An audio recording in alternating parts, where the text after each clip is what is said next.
அண்ணா என்ன சைக்கிளிஸ்ட் இவ்வளோ ஸ்லோவாக வரீங்க? நேற்று வந்து நானே சல்லுன்னு போயிட்டு இருக்கேன், இவ்வளோ ஸ்லோவாக வந்துட்டு இருக்கீங்க. அரசியல்ல இதெல்லாம் சாதாரணமாப்பா. என்னப்பா பண்றது, சைக்கிள் அப்படி. எது சைக்கிளா? இதான் ஆட தெரியாத ரோடு கோணின்னு சொன்ன மாதிரிலாம் சொல்லிருக்கீங்க. தம்பி காமெடி வேண்டாம், நான் சொல்லிட்டேன். நானு காமெடி பண்ணாத. சைக்கிள் அது வேறப்பா, இது வேற, அது வேற டிபார்ட்மெண்ட். அப்படி என்ன இருக்கு சொல்றேன் மக்களுக்காக சொல்றேன். ஸோ நம்ம இன்னைக்கு ஓட்டுறது வந்து எம்டிபி சைக்கிளு. ஸோ எம்டிபி வந்து மவுண்டைன் டெரைன் பைக். நிறைய பேத்துக்கு தெரியுது. எல்லாருமே சைக்கிள் வாங்குறதுக்கு முன்னாடி என்ன யோசிப்பாங்கன்னா, நல்லா பெரிய டயராக கொடுங்க, டிஸ்க் பிரேக் இருக்கணும், ஷாக் அப்சர் இருக்கணும், ஃப்ரண்ட்ல இருக்கணும், பேக்கில் இருக்கணும், ஃபுல் ஆப்ஷனோட வாங்கணும். இது வந்து கார் கிடையாது, ஃபுல் ஆப்ஷனோட வாங்குறதுக்கு. ஏன்னா ஃபுல் ஆப்ஷன் வாங்கினா சைக்கிளோட வெயிட் ஜாஸ்தி ஆயிரும்.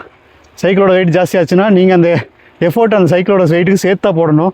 ஸோ இதெல்லாம் யோசிச்சு பாருங்க. நோட் பண்ணுங்கப்பா பின்றாப்பா. இந்த அவேர்னஸ் நிறைய பேத்துக்கு இல்லை. ஸோ சைக்கிளை வந்து எப்பயுமே மினிமலிஸ்டிக்காக வாங்கி பழகுங்க, அப்போ தான் ஓட்ட முடியும். எக்ஸாம்பிள் வந்து ஹைப்ரிட் சைக்கிள், அதே மாதிரி ரோட் பைக் சைக்கிள், இதெல்லாம் வந்துட்டு ரொம்ப வெயிட் கம்மியாக இருக்கும். இந்த மாதிரி சைக்கிள் வாங்கினீங்கன்னா உங்களுக்கு வந்து ஈஸியாக இருக்கும் ஓட்டுறதுக்கு. ஓகே, இந்த எம்டிபி சைக்கிள் ஓட்டுறதுனால மூச்சு எப்படி வாங்குதுன்னு பாருங்க. நல்ல கேலரி பர்ன் ஆகும், ஆனால் வந்து அது வந்து ரொம்ப அதெல்லாம் சரிண்ணா. 6 கிலோ சைக்கிள் 60,000 ரூபாய்க்கு வாங்குறேன்னு வீட்டில் அடிக்க வராங்க.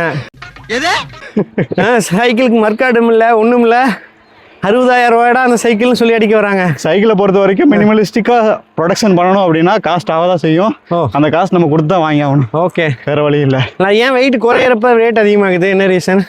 வெயிட், அதாவது வெயிட் குறையிற மாதிரி இன்ஜினியரிங் இருக்குல்ல அதில். பயப்பிடிச்சிட்டான், எல்லாம் டெக்னாலஜி. ஓகே, ஸோ இந்த மாதிரி நாலேஜ் கெயின் பண்ணிட்டு அப்புறமா சைக்கிள் வாங்குங்க. வாங்கிட்டு 10 நாளில் குவிட் பண்ணுறதுக்கான காரணமே இதுதான். சைக்கிள் வெயிட்டான சைக்கிளாக வாங்கிட்டு. சார் நீங்க பேசுறது ஒண்ணுமே புரியல சார். ஒண்ணும் புரியல, கூட்டத்தை கலந்துட்டு வீட்டை பக்கம் போங்க எல்லாரும். குவிட் பண்ணக்கூடாதுன்னா இது மாதிரி சைக்கிளிஸ்டோட சேர்ந்து சைக்கிளிங் போங்க. இல்லைன்னா கண்டிப்பாக என்ன மாதிரி விட்டுட்டு ஓடிடுவீங்க.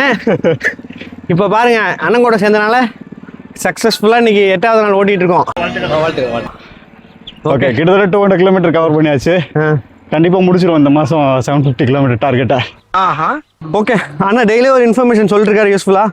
ஸோ இந்த மாதிரி டெய்லியும் யூஸ்ஃபுல்லான இன்ஃபர்மேஷன் வேணால் நம்ம பேஜை ஃபாலோ பண்ணிக்கிங்க. Okay guys, bye bye. Thank you, bye. Thank you.